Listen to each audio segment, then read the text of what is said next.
नेपाली सेनाको सैनिक जवान पदको लागि नयाँ विज्ञापन 2081 चैत्र 29 गते खुलिसकेको छ साथीहरु। नेपाली सेनाको तयारी गर्दै हुनुहुन्छ भने तपाईको लागि यो नयाँ भ्याकेन्सी नेपाली सेनाले खुलाइसकेको छ। नेपाली सेनाले खुलाएको यो भ्याकेन्सीमा नेपाली सेनाको स्वीकृत दरबन्दी भित्र रिक्त रहेको सैन्य पद खुला तथा समावेशी प्रतियोगिताद्वारा पदपूर्ति गर्नका लागि दिए आएको योग्यता पुगेको इच्छुक नेपाली नागरिकले नेपाली सेनाको आधिकारिक वेबसाइट www.nepalarmy.mil.np वा भर्ना छनौट निर्देशनालयको आधिकारिक पोर्टल https://vacancy.nepalarmy.mil.np बाट अनलाइन दरखास्त फारम भरी उम्मेदवार स्वयंले सोको हार्ड कपी प्रिन्ट आउट गरी तोकिएको भर्ना केन्द्रमा बुझाउन वा उम्मेदवार स्वयं भर्ना केन्द्रमा उपस्थित भई दरखास्त फारम भरी रु 10 को टिकट टासित दरखास्त पेश गर्न आह्वान गरिन्छ भनेको छ। अब यहाँ आवश्यक पद संख्या र भर्ना छनौट केन्द्रहरूको बारेमा जानकारी दिएको छ साथीहरु, हेर्न सक्नुहुन्छ। यहाँनेरि भर्ना केन्द्र रहेको छ 1 नम्बरमा रहेको छ नारायण हिटी काठमाडौँ श्री उपत्यका पृतन हेडक्वार्टर। सैनिक तालिम वा कर्तव्य पालनको सिलसिलामा मृत्यु भएको वा शारीरिक रूपमा अशक्त नेपाली सैनिकका सन्ततिको लागि नारायण हिटी काठमाडौँबाट कति खुलायो त 16 जनाको भ्याकेन्सी खुलायो। खुल्ला तर्फ 170 जना, महिला तर्फ 28 जना, आदिवासी जनजाति तर्फ 44 जना, मधेसी तर्फ 39 जना, दलित तर्फ 21 जना, पिछडिएको क्षेत्र तर्फ 7 जना र जम्मा 325 जना चाहिँ नारायण हिटी काठमाडौँबाट भ्याकेन्सी ओपन गरेको छ साथीहरु। त्यस्तै गरी सूर्य विनायक भक्तपुर श्री रणशेर गनबाट कति खुलाएको छ त भएको वा शारीरिक रूपमा अशक्त नेपाली सैनिकका सन्ततिको लागि 5 जना, खुल्ला तर्फ 52 जना, महिला 9 जना, आदिवासी जनजाति 14 जना, मधेसी 12 जना, दलित 6 जना, पिछडिएको क्षेत्र 2 जना र जम्मा 100 जनाको भ्याकेन्सी खुलाइसकेको छ साथीहरु। त्यस्तै गरी इटहरी सुनसरी श्री पूर्वी पृतना हेडक्वार्टरबाट 8 जनाको लागि मृत्यु भएको वा शारीरिक रूपमा अशक्त नेपाली सैनिकका सन्ततिको लागि खुलाएको छ। खुल्ला तर्फ 91 जनाको लागि, महिलाको लागि 15 जना, आदिवासी जनजाति 25 जना, मधेसी 21 जना, दलित 11 जना, पिछडिएको क्षेत्र 4 जना र जम्मा 175 जनाको भ्याकेन्सी ओपन गरिसकेको छ साथी। यसै गरी तपाईहरुले तल हेर्दै जान सक्नुहुन्छ। ओदिन 5 थरबाट खुलाएको छ, हिले धनकुटाबाट खुलाएको छ, बर्दिवास महोत्तरीबाट, जितपुर 12 बाट, रामेछापबाट, हेटौडा मकवानपुरबाट, भरतपुर चितवनबाट, गजुरी धादिङबाट, विजयपुर कास्कीबाट, सोराडिल बागलुङबाट, गोरखाबाट यसरी क्रमशः भ्याकेन्सी खुलाउँदै गइरहेको छ। अझै हेर्न सक्नुहुन्छ गोरखाबाट योगीकुटी बुटवलबाट खुलाएको छ, भागीथुम गुल्मीबाट, भरतपुर दाङबाट, लिबाङ रोल्पाबाट, निमारे सुर्खेतबाट, नेपालगञ्ज बाँकेबाट, देवलडाँडा जुम्लाबाट, तेघरी कैलालीबाट, भगतपुर कञ्चनपुरबाट, दिपायल डोटीबाट र दह डडेलधुराबाट यसरी भ्याकेन्सी खुलाइसकेको छ साथीहरु। भ्याकेन्सी खुलाइसकेको छ। अब तपाईहरुले फारम भर्न ढिला नगर्नु होला है त साथीहरु। दरखास्त फारम पेश गर्ने मिति र स्थान भनेको छ दरखास्त मिति 2081 12 महिना 29 गतेदेखि मिति 2082 1 महिना 27 गतेसम्म र दोब्बर दस्तुर बुझाइची मिति 2082 1 महिना 28 गतेदेखि मिति 2082 2 महिना 3 गतेसम्म थप दिन 7 हुनेछ भनेको छ। एकल तथा दोब्बर दस्तुर बुझाइ दरखास्त पेश गर्ने अन्तिम मितिको दिन सार्वजनिक विदा पढ्न गएमा उक्त मिति भन्दा पछाडिको कार्यालय खुल्ने दिनमा दरखास्त दस्तुर अथवा राजस्व बुझाइ दरखास्त फारम दर्ता गर्न सकिनेछ भनेको छ। स्थान आफूलाई पाएक पर्ने तोकिएको भर्ना केन्द्रमा भनेको छ। दरखास्त दस्तुर रहेको छ। दरखास्त फारम बुझाउँदा रु 150 दस्तुर दाखिल गरेको भोचर बुझाउनु पर्नेछ। तर एउटै विज्ञापन नम्बरमा एक भन्दा बढी समूहमा दरखास्त दिएमा प्रत्येक समूहको लागि 20% का दरले थप दस्तुर लाग्नेछ भनेको छ।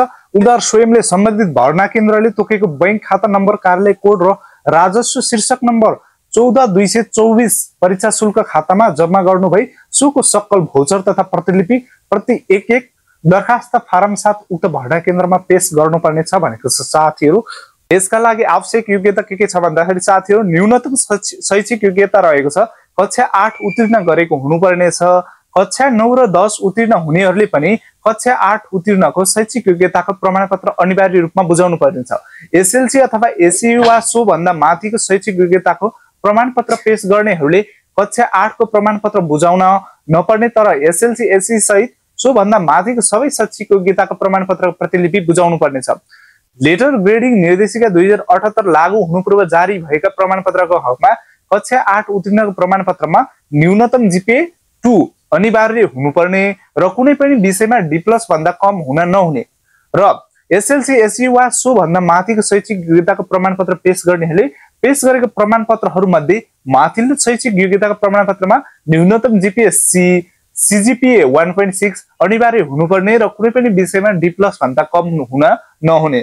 अब लेटर ग्रेडिङ निर्देशिका 2078 बमोजिम जारी भएको प्रमाणपत्रको हकमा चाहिँ कक्षा 8 र एसई को शैक्षिक योग्यताको हकमा न्यूनतम जीपीए 2 वा सो भन्दा माथि हुनुपर्ने र मूल प्रमाणपत्र प्राप्त गरेको हुनुपर्ने।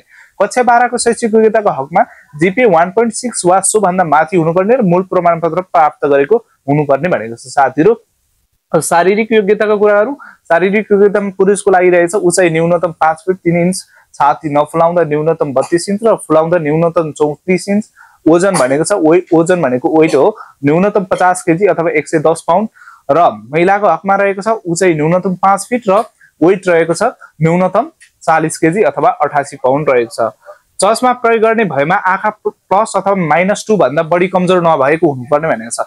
चस्मा जसले प्रयोग गर्नुहुन्छ +2 अथवा -2 भन्दा बढी कमजोर नभएको हुनुपर्ने। अन्य योग्यता रहेको छ उल्लेखित पदको उम्मेदवारहरू स्वास्थ्य परीक्षणबाट योग्य ठहरिएको, नैतिक पतनदेखि नै फौजदारी अभियोगमा अदालतबाट सजाय नपाएको, तत्काल कुनै राजनीतिक दलको सदस्य नरहेको, कुनै आपराधिक गतिविधिमा संलग्न नभएको वा नरहेको, कुनै ध्वंसात्मक उद्देश्य भएको संस्थाको सदस्य नभएको वा नरहेको, नेपाल विरुद्ध जासुसी गरिएको अभियोगमा सजाय नपाएको, मानवाधिकार र मानवीय कानूनको उल्लङ्घनमा सजाय नपाएको तथा भविष्य सरकारी सेवाको निमित्त अयोग्य ठहरिने गरी सेवाबाट बर्खास्त नभएको हुनुपर्ने छ। अन्य योग्यताका हकमा सैनिक सेवा नियमावली 2069 र भर्ना छनौट निर्देशिका 2071 मा उल्लेख भएको हुनुपर्ने छ भनेको छ। उमेरको हद रहेको छ उम्मेदवारहरू दरखास्त पेश गर्ने अन्तिम मितिसम्म 2082 1 महिना 27 गतेसम्म 18 वर्ष पूरा भई 22 वर्ष ननागेको, जन्म मिति 2060 1 महिना 27 गतेदेखि मिति 2064 1 महिना 27 गतेसम्मको